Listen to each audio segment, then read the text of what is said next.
capítulo del podcast Al Pizarrón, que hace la Escuela de Derecho de la Universidad San Sebastián, con el libro analizando los temas más candentes en materia educacional, que fueron además recogidos en un libro que hicimos con un grupo de académicos de la universidad, que se llama Reforma Educacional, un experimento fracasado. Este podcast que lo conducimos siempre con Gonzalo Arena, que es director de la carrera de Derecho en la Universidad San Sebastián, y hemos ido invitando a distintos expertos que han participado en esto. Hoy día vamos a conversar con José Pablo Núñez, que él, junto con trabajar en la universidad, trabajó en el Ministerio de Educación, fue el jefe jurídico del Ministerio de Educación, así que conoce perfecto un tema que está hoy día muy candente, que es todo el tema de los servicios locales de educación, los famosos SLEP. Y quiero partir, José Pablo, con dos cosas. Uno, en la cuenta pública, el presidente Boric dijo campante. Dijo, aquí no hay retroceso, seguimos adelante con el traspaso de los colegios, con los SLEP. O sea, le da lo mismo los problemas que están surgiendo, ¿no es cierto?, que hemos visto en el norte, etcétera. Él dijo, esto no hay marcha atrás, vamos para adelante. Y hoy día, viendo lo que está ocurriendo, Revolución Democrática, entre sus bases para conformar este partido único, dicen que dos aspectos que para ellos fundamentales en educación es avanzar la desmunicipalización y segundo, evitar una contrarreforma que se estaría, ¿no es cierto?, incubando por quienes somos contrarios a lo que han hecho. ¿Cómo ves tú eso? Porque a mí me parece increíble. Bueno, yo creo que aquí lo que se necesita de verdad es una contrarreforma, porque si hay que hacer una reforma educacional en el sentido contrario de la reforma que hizo la expresidenta Bachelet con los que están hoy día en la moneda, bueno, eso es una contrarreforma, porque hay que ir completamente en el sentido contrario a lo que hicieron. La semana pasada hablábamos de ciertos principios que estaban atrás, ¿no es cierto? Cómo sacaron el mérito, cómo sacaron el esfuerzo personal, etcétera. Pero hoy día queremos hablar de una contrarreforma en todo esto que está pasando con los servicios locales de educación. ¿Cómo lo ves tú, José Pablo? Sí, hola Marcela, ¿qué tal? Hola Gonzalo, saludar a los amigos del libro y a quienes nos acompañan. Mira, la verdad es que no me sorprende, ¿eh? Eh, si bien hoy lo vemos, es bastante contingente porque salió la cuenta pública, ¿cierto? También en los medios sobre esta idea de seguir adelante. La verdad es que viene a confirmar lo que veíamos en la discusión de hace 6 años, 7 años atrás, que hay una idea de que esta educación pública, esta ley 21.040, es un fin en sí mismo. O sea, aquí no estamos hablando de una educación pública que se ajuste a nuestra realidad, que se inserte en nuestro sistema, que es un sistema mixto, que se ha caracterizado por esta colaboración público-privada, donde hay establecimientos que son cooperadores del Estado en proveer acceso y el mismo servicio educativo, sino que simplemente saben que nosotros tenemos nuestra receta, nuestra fórmula y vamos a seguir adelante sea como sea, o sea, avanzar sin transar como lo habíamos planteado en otro momento, así que la verdad y lamentablemente no me sorprende. Me gustaría que estuviéramos hablando de calidad, me gustaría que estuviéramos hablando de los grandes problemas y no simplemente estar como los caballos de carreras con una anteojera y simplemente seguir y da lo mismo lo que esté pasando alrededor con el sistema. Oye, Gonzalo, es un poco lo que hemos visto en montones de temas, ¿no es cierto? Que la izquierda, este tema ya lo dio por zanjado. Da lo mismo los resultados que esté teniendo, da lo mismo los problemas que se estén gatillando. Ellos no evalúan, ellos no cambian. O sea, listo, zanjado, traspaso a los SLEP, da lo mismo. Seguimos, avanzamos sin transar, como decía José Pablo. O sea, casi no estamos, ¿a cuánto estamos de que nos digan que es un retroceso civilizatorio, detener el Claro. traspaso de los SLEP? ¿Cómo lo estás viendo tú, Gonzalo? Sí, bueno, es que esto demuestra una vez más lo ideológico de casi todas las políticas públicas implementadas por el Frente Amplio y por esta izquierda más radical, o sea, negándose a toda evidencia de realidad, seguir adelante. ¿Y por qué? Porque lo dice la consigna, porque lo dice la ideología de turno, porque lo dice el pensador europeo de turno, el cual están leyendo, porque tienen varios intelectuales, ¿no es cierto?, recogidos desde afuera, y además haciendo lo que supuestamente la oposición no quiere que se haga, que es seguir con esto. Entonces, cuando uno tiene esas directrices, esos nortes, por supuesto que uno está condenado al fracaso. Ni siquiera han hablado de hacer una especie como de comisión de evaluación, siquiera, o integrar distintas visiones. O sea, yo creo que esto va a terminar aún peor, y solamente van a recapacitar cuando ya sean los padres y los apoderados los que salgan a protestar, porque yo creo que los padres apoderados tienen una paciencia gigantesca en este nuevo sistema que en el fondo hace que sus hijos, el futuro de sus hijos dependa de una tómbola y no del mérito y el esfuerzo que ellos han tratado de hacer durante toda su vida universitaria, o sea, su vida escolar.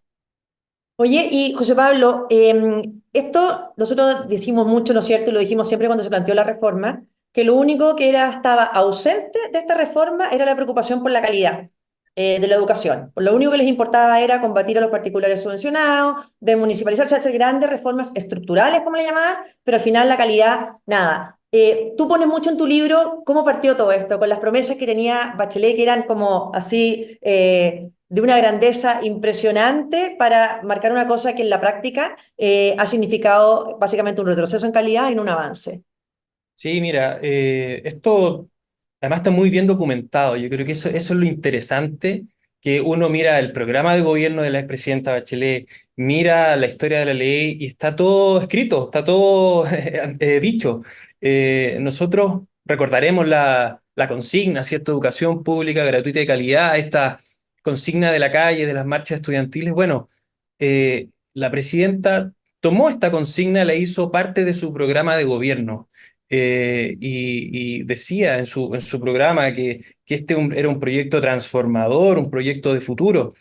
Y su programa de gobierno tenía tres ejes, en este orden: tres reformas de fondos estructurales: educacional, tributaria y nueva constitución. O sea, y esto está claramente descrito y como te decía, no es una improvisación, o sea, se tomó una consigna de la calle, se escribió en un programa de gobierno, se redactó un proyecto de ley, se contó con los votos en el Congreso, con unas discusiones bastante impresionantes. O sea, yo creo que tal como decía Gonzalo recién, el romanticismo y la ideología que vemos en muchas reformas, yo creo que aquí ha sido realmente impresionante cómo ha enceguecido a los autores y a los actores políticos que defienden este tema. Oye, Gonzalo, hay una cosa que es como un patrón en la administración pública, ¿no es cierto? Y que uno dice que increíble que se haya diseñado así. Aquí lo que hace, para que la gente entienda, ¿no es cierto? Le quitan los colegios, la administración de las municipalidades, los entregan a estos servicios locales, centralizados, etcétera, en que, bueno, quedan mucho más lejos la administración de los colegios que lo que la tenían antes las familias. O sea, yo me acuerdo cuando tú juntabas con alcalde, cuando estábamos en el ministerio, decían antes uno podía solucionar una cantidad de problemas, estaba más cerca. Hoy día a las familias les queda todo más lejos. La administración de los colegios, la solución de los problemas. Se empiezan a replicar los problemas que hay como en salud, ahora también en educación. Y hay además, cuando vimos los problemas, nosotros conversamos en el primer capítulo con Teresa Romero de Escuelas Abiertas, se detectan los problemas, pero nunca nadie sabe quién es responsable. ¿Te fijas? Es responsable el ministerio, es responsable el director del SLEP, es responsable el director de la nueva educación pública. Entonces se crean estos organismos que lo único que hacen es hacer, de nuevo, más ineficiente un sistema que es esencial en la vida de los jóvenes y de los niños. ¿Cómo lo ves tú? Sí, y mira, si bien el sistema actual municipal tiene defectos, sí tenía al menos una virtud, que el responsable de eso estaba sometido al escrutinio popular, pues cada 4 años tenía que presentarse elecciones y si no lo hacía bien perdía y por lo tanto él tenía un interés importante en que se viera calidad, se vieran acciones, etcétera. Y si lo hacía mal, como muchas veces lo hicieron, bueno, perdían. Aquí tenemos algo que no responde a nadie, no responde ni a los apoderados, ni a la gente de la comuna, ni a las autoridades de la comuna, funcionarios que, por lo demás, y mira, y eso tenía también otra gracia a los municipios. El alcalde, cuando generalmente, por supuesto, era de esa comuna, y cuando dejaba de ser alcalde, seguía viviendo en esa comuna. Y por lo tanto, toda su vida iba a cargar con lo bien o lo mal que lo hiciera. Aquí van a ser unos funcionarios que pueden desaparecer perfectamente después de un periodo, no verlos más, y por lo tanto el sentido de responsabilidad con los alumnos, con el territorio, etcétera, es cero. O sea, aquí yo estoy tratando de hacer una carrera administrativa y bueno, trataré de chutear lo más que se pueda, trataré de que no quede ningún error grande, pero mientras funcione y yo después pueda seguir con mi vida administrativa, feliz. Y yo creo que eso es muy malo. Además, que se van a producir verdaderas mafias dentro de esos LED con funcionarios que van a llevar mucho tiempo, cosa que si bien en los municipios en algunos se daba, existía siempre la posibilidad cada 4 años limpiar ese municipio y que vinieran nuevas personas con nuevas ganas, con nuevo esfuerzo, etcétera. Así que yo creo que si bien el sistema municipal tenía fallas, yo creo que este tiene las mismas fallas y aumentadas. Oye, José Pablo, y un poco en eso también, porque tú decías que está todo documentado, ¿no es cierto?, lo que Bachelet quería hacer, y también está documentado todas las advertencias que se les hizo sobre los problemas que iba a tener este sistema. Yo me acuerdo, claro, aquí está explicando Gonzalo súper bien el tema de, claro, la irresponsabilidad que antes el alcalde respondía, pero también, también se advirtió mucho de la politización, del riesgo de politización de los servicios locales y de esta nueva educación pública. ¿Es ese, a su juicio, también un problema en tu impresión? De todas maneras, mira, porque esta reforma es una reforma burocrática, administrativa, de organización del Estado, donde la calidad no es el foco, ni tampoco estuvo planteado así desde su origen. Claro, tú me podrás decir, ¿sabes qué? La politización de esto, ¿en qué afecta? Bueno, evidentemente hoy vemos que los grandes problemas son por duplicidad de funciones, donde tenemos un Ceremi que no responde, donde el Ceremi le tira la pelota al director del servicio local, finalmente el ministerio, y vemos al ministro en distintos medios que él no tiene competencia y no tiene facultades para resolver situaciones como las de Atacama. Evidentemente que eso es un problema político, pero un problema político generado por un mal diseño de la ley. La ley estableció o generó las condiciones para que existiera duplicidad de función entre distintas autoridades políticas. Y tal como está ahí descrito en el artículo, desde el día uno esto se advirtió. De hecho, en la primera, esto es muy curioso, yo siempre lo menciono, pero en la primera presentación del proyecto de ley, una diputada que después ha seguido su carrera política dijo, esto va a generar problemas de duplicidad de funciones, va a generar una alta burocratización, va a tener grandes problemas. Bueno, esos problemas los vemos lamentablemente de nuevo en Atacama, donde una situación muy compleja, donde no tenemos cupo en las escuelas y donde las autoridades miran para el lado, básicamente. Oye, antes de tocar un último te quiero plantear, Gonzalo, tú fuiste parlamentario conmigo y todo. O sea, tú dijiste al principio, esto no va a solucionarse hasta que no salgan los papás, la familia, que sí. Pero también muchas veces en Chile eso no pasa. La gente se acostumbra a un mal servicio, desgraciadamente, ¿no es cierto?, termina aceptando un mal servicio y por lo tanto la presión hay que ponerla en el Congreso, que son los que tienen que ser responsables de esto. ¿Tú ves que vaya a haber voluntad real para dar una pelea que está, por así decirlo, en el ADN de lo que creemos en materia de libertad de enseñanza, de calidad, etcétera? ¿Qué le falta a el sector que se opuso a esto en su minuto, que planteó estos problemas y que hoy día lo vemos tan callado frente a esta situación?